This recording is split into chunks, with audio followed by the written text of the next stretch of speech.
I'd like to discuss a topic that I think will be very of strong interest. This is kind of more of a philosophical matter, but it does intersect with some of my personal legal issues over the past few years.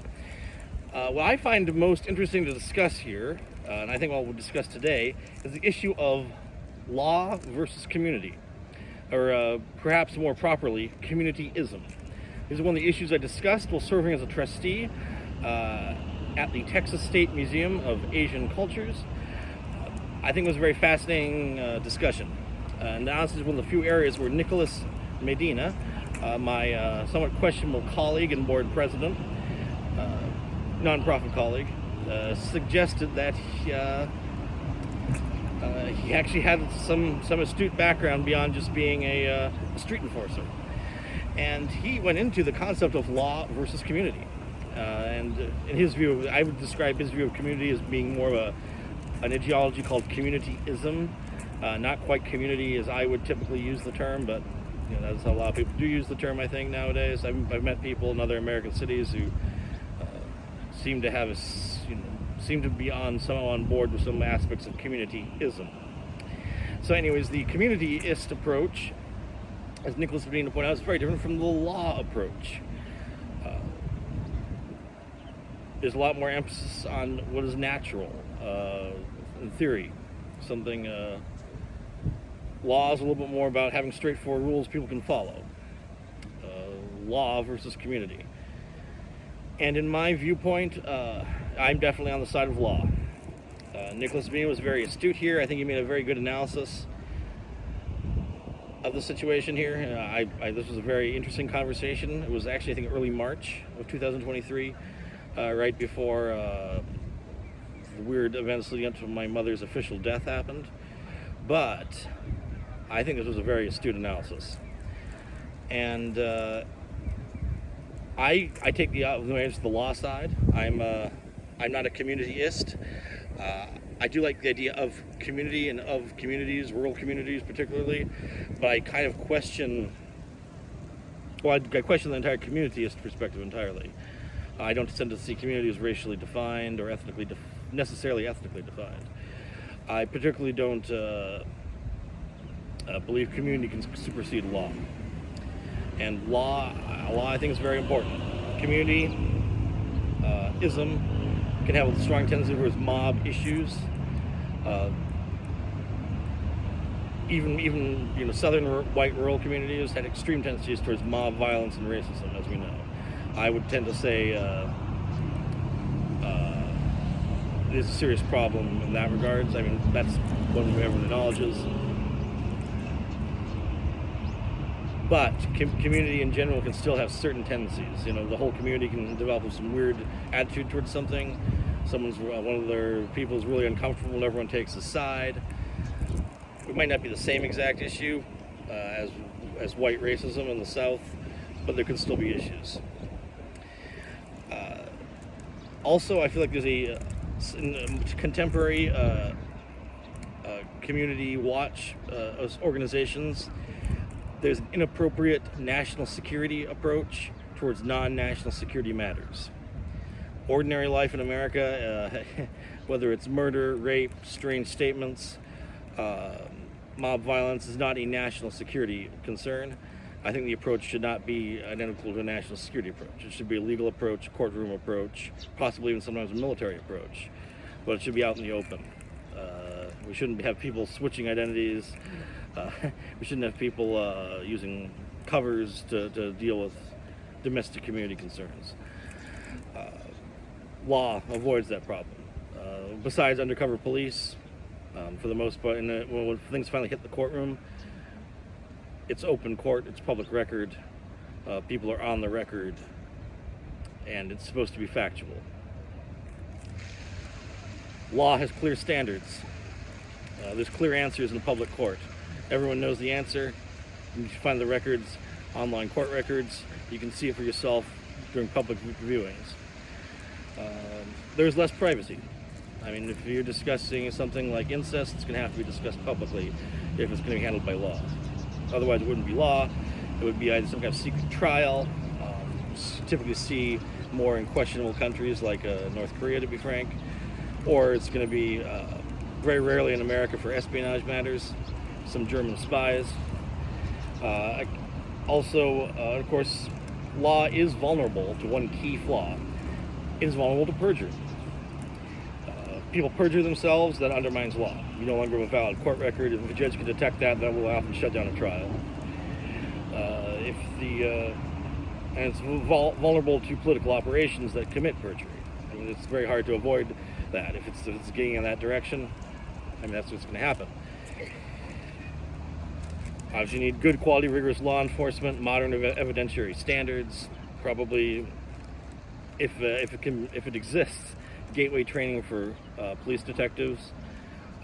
That's the kind of thing I think is needed for a functioning legal system that enforces law and not prejudice or mob attitudes or community attitudes.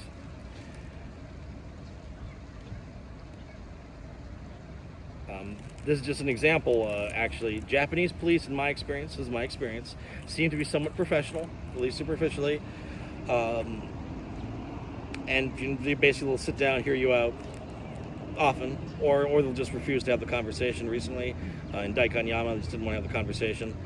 But one of the areas where I've actually am a possible perpetrator is in the alleged murder of Taraku Uon, or Uon Taraku, I should say.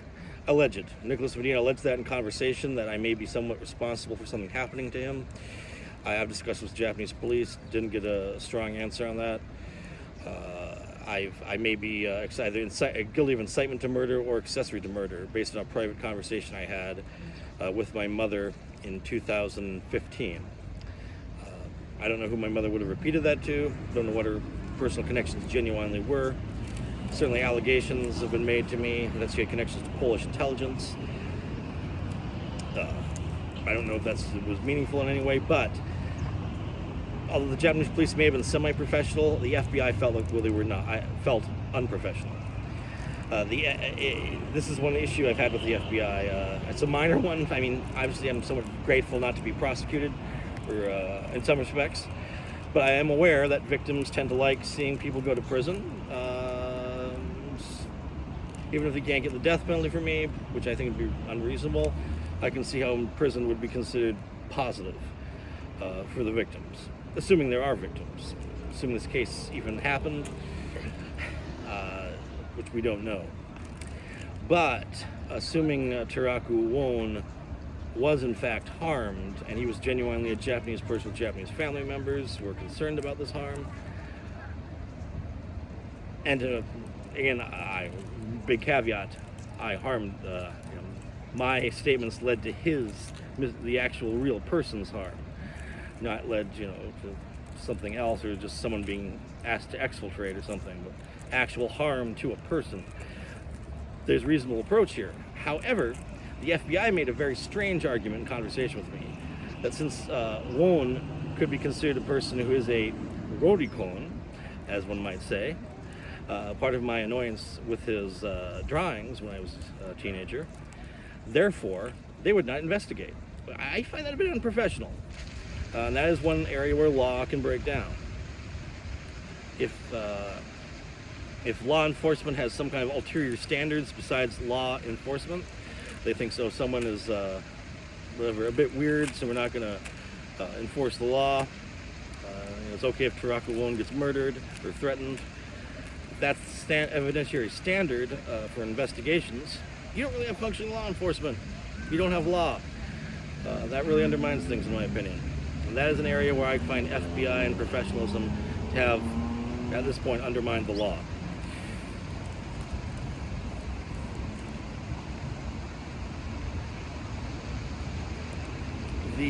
That's just an issue there. On the side of community, I think there's very serious problems in trying to use community watches or community actions to enforce any sort of order or rules. It just doesn't work, in my opinion. Some community members can seem psychotic. Sometimes there's an act that they're doing, but it can come across a little bit psychotic. That seems to be the case to me for honestly dealing with Nicholas Medina. He claimed it was all an act at one point, but I mean, I find it more believable in all these stories about intelligence operations. My mother being a Polish intelligence officer. I don't know. I find it much more believable that Nicholas Medina was simply a highly educated cholo hoodlum. Took pleasure raping and murdering my mother. Maybe that isn't what happened. I don't know. I have no idea. I wasn't there in Corpus Christi. I was just trying to get the FBI to provide some support. I find that more believable than intelligence bullshit. I'm sorry. I've never served. I have a master's degree in East Asian Studies. I speak some Japanese. I don't have a security clearance, as I mentioned before. I find much more that Nicholas Medina was just a psychotic lunatic, which is not a good basis for any sort of enforcement or order.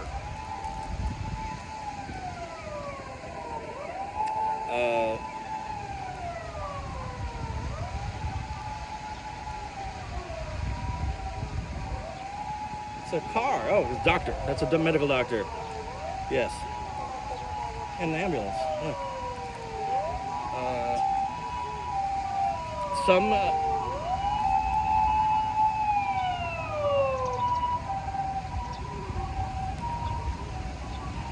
Some community members, as I mentioned, was just psychotic. And of course, I think just present-day communities and community watch organizations put too much emphasis on using NatSec methods in national security methods in non-national security situations.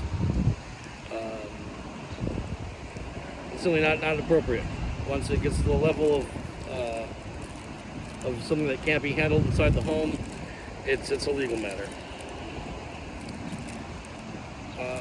So,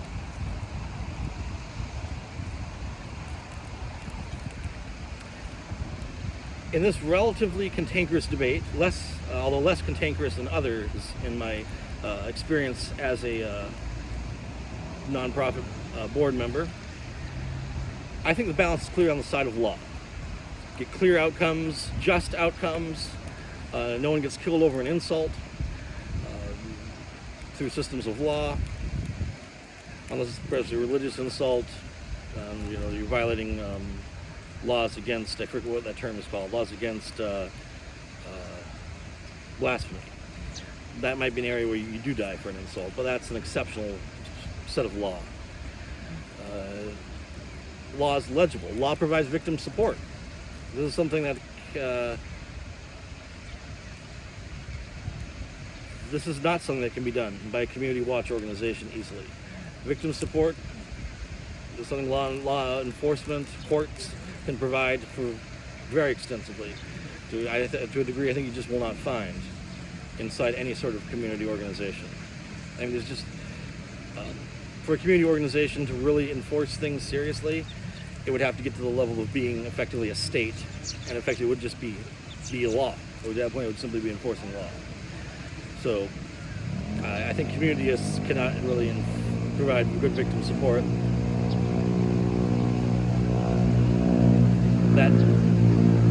That needs to be handled by law.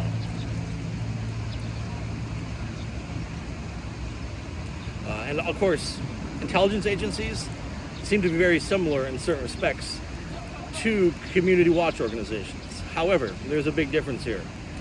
An intelligence agency, by definition, cannot do any support for the general public. They're busy protecting themselves, protecting their agents and their agents' families. Especially if you have very strong old school law enforcement. I don't know if there's any exciting stories from the Russian Ukraine exfiltrating people out of the Qing Empire, but oh boy, would they need to do that if they want to protect their agents. Certain legal systems can be extremely harsh to the family members of people engaged in violent sedition, treason. So yeah, there's going to be able to push-pull there, and honestly the intelligence agencies are have their hands full protecting just like 10 people, 5 people, getting them new passports, sending them to safe houses in remote small towns. Like, there's no way that an intelligence agency can protect people who don't work for them. The general public can't rely on that kind of support. Most of the agencies are pretty explicit on that. Like, we don't do law enforcement. Like, if you got a legal problem, we're not your guys. That's just how it goes. So I think after all this whole conversation is done, I really do think in the whole debate of law versus communityism, it's the side of law. Law can provide victim support. It can extensively enforce judgments against perpetrators and people considered criminally responsible. To some extent, they can even enforce, in some legal systems, very harsh civil judgments related to criminal offenses. There's possibilities in law to provide victim support that just doesn't exist in any sort of community watch organization. Additionally, law focuses on real harms. It can actually deal with those harms. A lot of community watch organizations ignore that.